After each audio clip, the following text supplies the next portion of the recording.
The headlines: terrorists kill 30 security volunteers in Niger attack. Last-minute Eid shopping as Nigerians decry impact of current economic hardship on their purchasing power. Omobayo Godwin inaugurated as new Edo Deputy Governor. On the foreign scene, Khan Yunis residents returned to find southern Gaza City unfit for life. Well, hello there. Good evening and welcome to the news update on Trust TV. I'm Abdullahi Ahmed.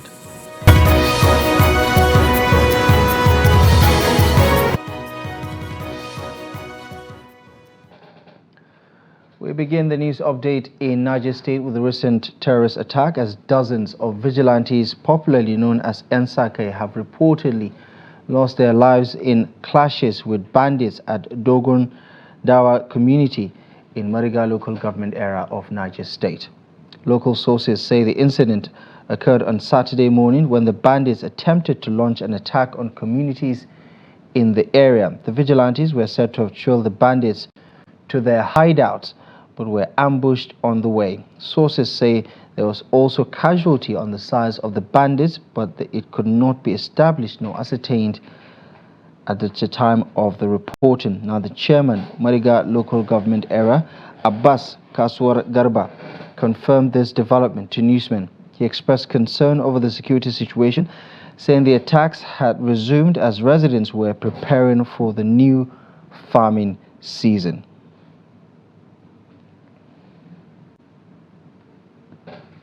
Join us now for some more insight on this development is Daily Trust reporter in Niger State, Abubakar Akuti. Akuti, thank you so much for joining us on the news update. What more have we learned about this attack and the scale of it? So far, as local government chairman said, he said we cannot give a vast number of casualties for now. There are conflicting figures.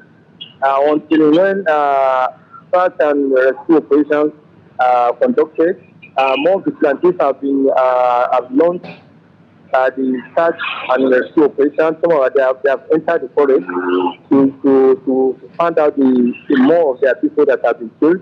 Although they say casualties were reported from both sides, so he couldn't give the exact number of casualties from the vigilantes. Right. He said the situation is under control as government is taking place measures to ensure that the communities are not scared with the attack. Now, we understand that usually these vigilante groups or operatives operate in conjunction or collaboration with the police and other security operatives. What happened this time around? What have we learned about this particular operation in an effort to repel bandits that are operating in that locality? As I speak with you, I've contacted the police, Niger State Police Command Public Relations Officer, and he has denied the attack that there was nothing, that there was no attack in the state, even when the local government chairman has confirmed it, which shows that the operation was not in conjunction with other conventional security operatives. It's purely an operation by the popular North State. All right. And what is the state government saying about this particular attack? I think that a situation like this, the government has not reacted. Even when you call about presently, the governor is in Kontogora, where he has gone for his decree to perform his decree, which is we shared order with Marita. He arrived in Kontogora today and he passed through Marita before Kontogora. He might have been informed of the incident, although they have not issued any official statement. And as usual, even the previous attack, the state government, even in contact, they hardly speak on the attack. They hardly issue official statements to the media as far as the Niger State current government is concerned. And briefly, Akote, what can you tell us about Mariga as a local government and Dogon Dawa community, which is the subject of this particular attack? You know, Mariga, recently when they enjoyed some relative peace, and Mariga was one of the frontline local women that have suffered series of attacks.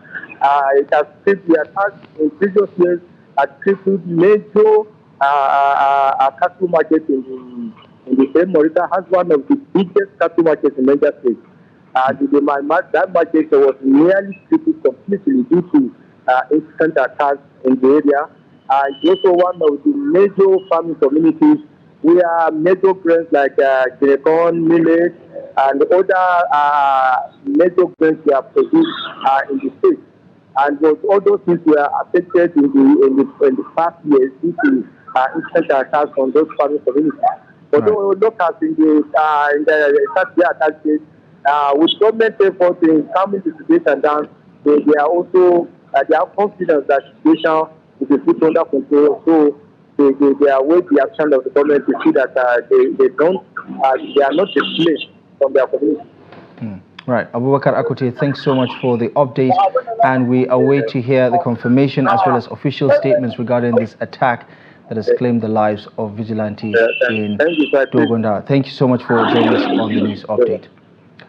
Abubakar Akote, they are providing us with some insight into the recent attack in Maniga local government area of Niger State, where at least some 30 vigilantes were reportedly killed in a clash with bandits. Staying with security developments, a bandit kingpin operating around Zurmi local government area of Zamfara State has reportedly been killed in a deadly rival clash in the state. The bandit was killed alongside his two brothers and some of his fighters by a notorious kingpin in Dumburum forest of the area. A security force around the local government area on Monday says the fight ensued when the bandits rustled some cows belonging to the alleged kingpin, and the source says the gun battle started around 2 p.m. on Sunday and lasted about 4 hours, leaving several bandits dead. Recently, scores of bandits were also reportedly killed as a result of heavy fighting between two bandit groups in Dajin Haja, a forest between Hayin Alhaji and Muhaye forest of Safi local government area in Zamfara State. Now, residents of Zamfara State are hoping that the rival clash will continue as they urge security agencies to finish off bandit elements operating in the area.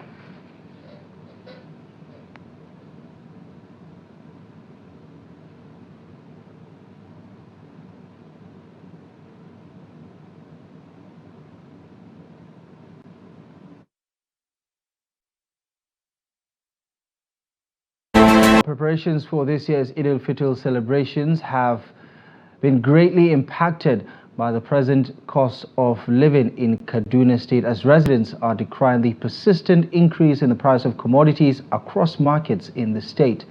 A cross-section of residents who spoke to Trust TV News say they are paying for commodities at exorbitant prices as compared to the prices just this past year. Trust TV's Bello Musa has a situation report.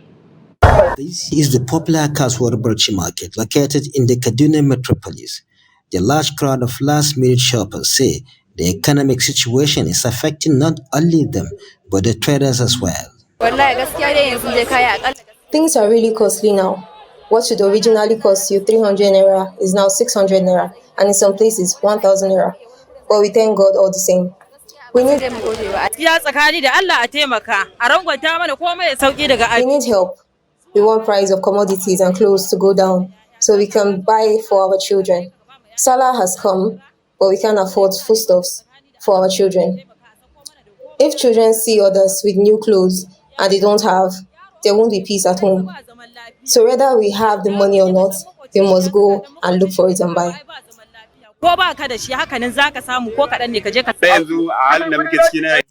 Things that we once bought at 300 naira now sell for 700 naira. Our profit is not even guaranteed in some instances. So we are just managing the situation because it is better than sitting at home. Even though Sallah is here, people will not buy things like before due to the high cost of commodities. This is an area for second-hand clothes sellers, popularly known as Gonjo in northern Nigeria. Though they decline speaking on camera, they, however, acknowledge that even when patronage is low, most people prefer buying from them because new clothes are expensive. People that cannot buy new ones buy these ones, even when the price is way lower than new ones. You still find them appealing for further reduction in price. We are just managing because the profit is nothing to write home about. The demands for tailoring service used to be high during festivities like Sallah, but fashion designers say patronage is low this year. In this Sallah, as you can see, before all the machine, we have about 7 machines, only 2 machines that is working. But it's like before, as now, Sallah is around the corner about 4 to 3 days. You can see all the machine is working. But now, you can see it's only few. So that is the economic challenges that we have. So it's even affecting us, honestly. Besides low patronage, epileptic power supply is another challenge affecting them. Fuel. We are buying fuel before 200 naira per liter or 210 naira per liter. But now it's about 700 per liter. That before each liter, it used to take us 1 hour. But now, the 700 naira that we are buying the fuel now is going to, it's doubling, it's tripling, not doubling, safe. It's tripling, even tripling and a half. They are calling on the government to ease the hardship faced by Nigerians due to economic policies of present administration. Bella Musa, Trust TV News Kaduna. In a similar development, ahead of this year's Eid festivities, the price of food commodities and other essential goods have continued to increase despite the crash in the foreign exchange market. Now, Trust TV correspondent Idris Jabril reports that traders in Kano State say the prices are gradually going down, but demand is slowing down on a daily basis. His report. Sallah celebration is here again as millions of Muslims faithfuls in Kano look forward to this moment. But the price of food items may threaten the celebration. The major problem we are facing is the fact that these commodities keeps increasing on daily basis and we don't know what to do. And now it's Sallah. If the price keeps increasing, how do you expect people like me to buy what to eat during Sallah? Unfortunately, this thing is really disturbing us, and we are discussing with the companies. The problem is that companies have increased the price, and we as traders have also increased the price. And the unfortunate thing is the fact that people doesn't have money in their hands to come to the market and buy. And this is the problem we are having. Unless government comes in to assist, then we may likely keep on going like this. This is Singa Market, the largest commodity market in northern Nigeria. Trucks loads of food items arrive here on daily basis, especially by this time of the year. But traders say the people's purchasing power is low, even as Salah celebration is set to begin. During Salah festivity, mostly people are trooping, going to the markets, buying food items and some clothes for Salah celebration. So virtually, we in the market, we call on our members to make sure that they are selling good items to the people, good items, and to make sure that they are selling in subsidized price, because it's Salah festivity, to enable the people, those who are coming to the market, to buy what they want to buy for Salah preparation. As the value of Naira keeps appreciating against the prices of US dollar and other foreign currencies, traders in the market say arrangements are being made to reduce the prices of all essential commodities for ordinary Nigerians to celebrate this year's Eid al-Fitr. Shiri kama akan sa muke. Saboda a yanzu da zaka shiga cikin kasuwa duk kayan da ka tambaya zaka ji an sassauta su. We are actually preparing for Salah because if you enter the market now, you will get to understand that all essential commodity have been subsidized. We have subsidized the prices because we are discussing with the companies, we are discussing with also the traders to find a way to subsidize the price so that an ordinary man will be able to buy and celebrate Sallah peacefully. Despite this, residents are still worried about Salah celebration amidst high cost of living. Idris Jibrin, Trust TV News, Kano. Well, Saudi Arabia has announced that the crescent moon of Shawwal has not been sighted yet, meaning that fasting continues on Tuesday. It stated that the celebration of Eid al-Fitr, which ushers in a new Islamic month, will take place on Wednesday, April 10. This was disclosed on an official platform for the Muslim community across the world. Nigerian Muslims, however, are expected to hold off until later in the day for the declaration made by Saad Abubakar III, the President General of the Supreme Council for Islamic Affairs, and the Sultan of Sokoto for an official announcement. The Chief Judge of Edo State, Justice Daniel Okungoba, has inaugurated Omobayo Godwin as the Edo Deputy Governor, hours after Philip Shuaibu was impeached by the Edo State House of Assembly. The 37-year-old, who was beaming with smiles, was sworn in around 1:40 p.m. on Monday. On a day that began with the impeachment of the now former Deputy Governor as the state's Deputy Governor, Omobayo's inauguration at the Edo State Government House in Benin City marks a major milestone in the political history of the state. After he took the oath of office, an excited Omobayo, who was greeted by a rousing crowd in one of the halls of the government, was greeted by a crowd that was excited about his inauguration at the government house.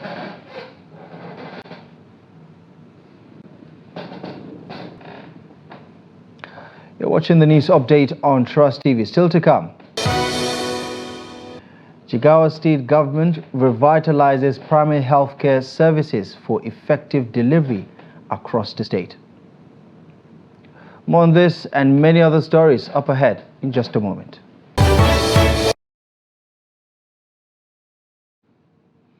Welcome back to the news. Let's take another look at our top stories. 30 vigilantes allegedly killed in clashes with armed bandits. Sallah shoppers decry rising prices of food commodities days before Eid festivities.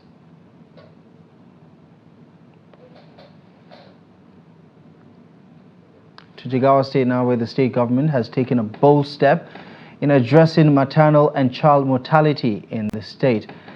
Now, the effort of the state government in this regard has led to the notable decline in maternal and child mortality rates across Jigawa State. Here's a report.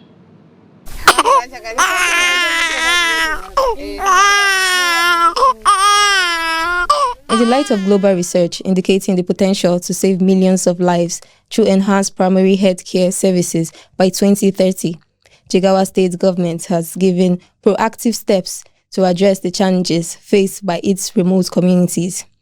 Previously, over 750 communities in Jigawa were deemed hard to reach, contributing significantly to the region's alarming maternal and child mortality statistics. However, under the new government, the state has given a pioneer in allocating resources and implementing community-driven healthcare strategies. With a focus on community involvement and accessibility, the administration has introduced free prenatal and postnatal services, encouraging women, especially those in rural areas, to seek medical assistance for safe deliveries and postpartum care. I started labor in the morning. The driver came and took me to the hospital. After I delivered the baby and collected the medicines all for free, then the driver took me back home. The labor began around midnight. The driver arrived and took us to the hospital, where we received free medical care. We did not pay anything to the driver. This is Dave's life's work. People are appreciating it because the best you can give to someone in danger is to rescue them. We took them to the hospital and showed them where to go to receive free medical care. Recognizing the healthcare needs of vulnerable groups such as the elderly and persons with disabilities, Governor Umar Namadi's administration has earmarked 1.2 billion naira to cover their medical expenses and ensuring that no one is left behind. The view of the primary healthcare system appraisal was to streamline the focus of every primary healthcare program, and there are 8 mandates expected to be delivered by primary healthcare agency, which include provision of essential services, essential drugs, acute care treatment of minor illnesses, provision of maternal and child healthcare services, immunization, water and sanitation activities, health education, provision of essential drugs, and so on. So in Jigawa, we'll look at this mandate, and we try to look at how best we can provide this mandate. One of the key issues that we're having challenge is around maternal and child health programs, especially maternal care.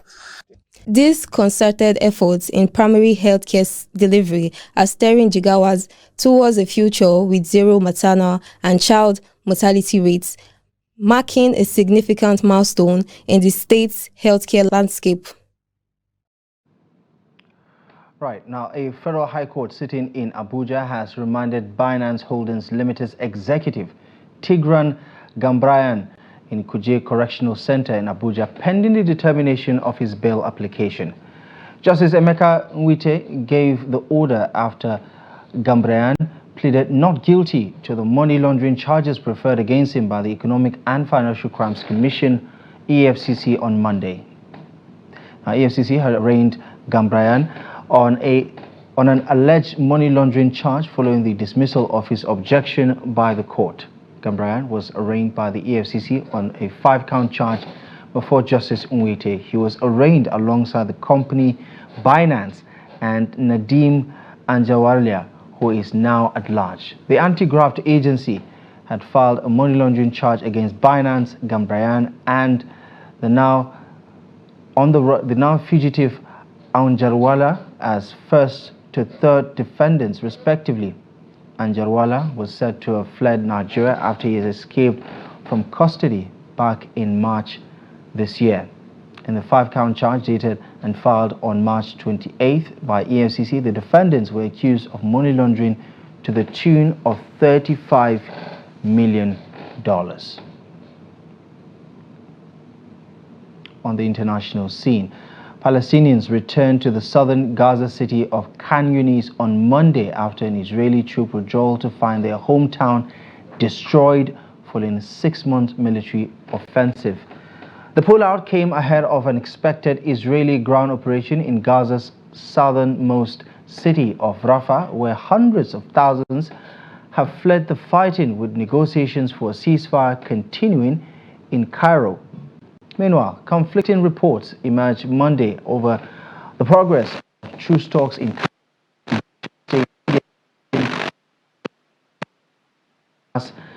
official refuted the claim.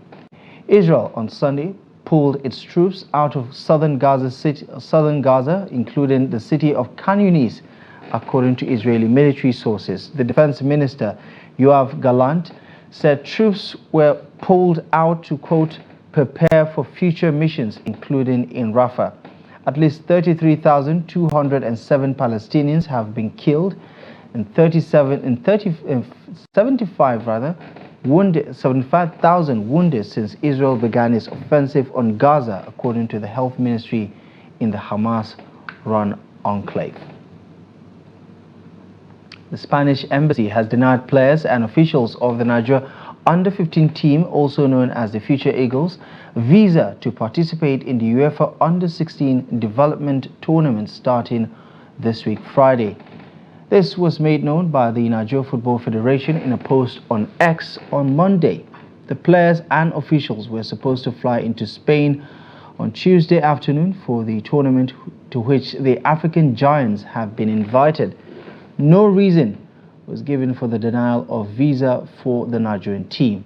According to the NFF, the special invitation for the tournament came as a result of Nigeria's pedigree in the youth football category, where Nigeria has won 5 world titles at under-17 boys level and reached the FIFA World Cup final on 2 different occasions at the under-20 level. As part of its preparations for the tournament, the Future Eagles trained for a week at the Reno Star Sports Institute in Ikenne, during which they played 2 matches against the Reno Stars under-16 boys and losing while winning one and losing the other match. Now, the UEFA under-16 tournament, which brings warm memories of the UEFA CAF under-17 Meridian tournament that started back in 1997 but was discontinued a decade later, will take place at the Pinatar Arena Football Center in San Pedro del Pinatar in Spain. Well, that's it. You're up to date with the latest news stories at this hour. Kindly follow us across our social media platforms to catch up with more news content, and you could take a look at our website trusttv.com for the latest news and documentaries. My name is Abdullahi Ahmed. Thank you for your time.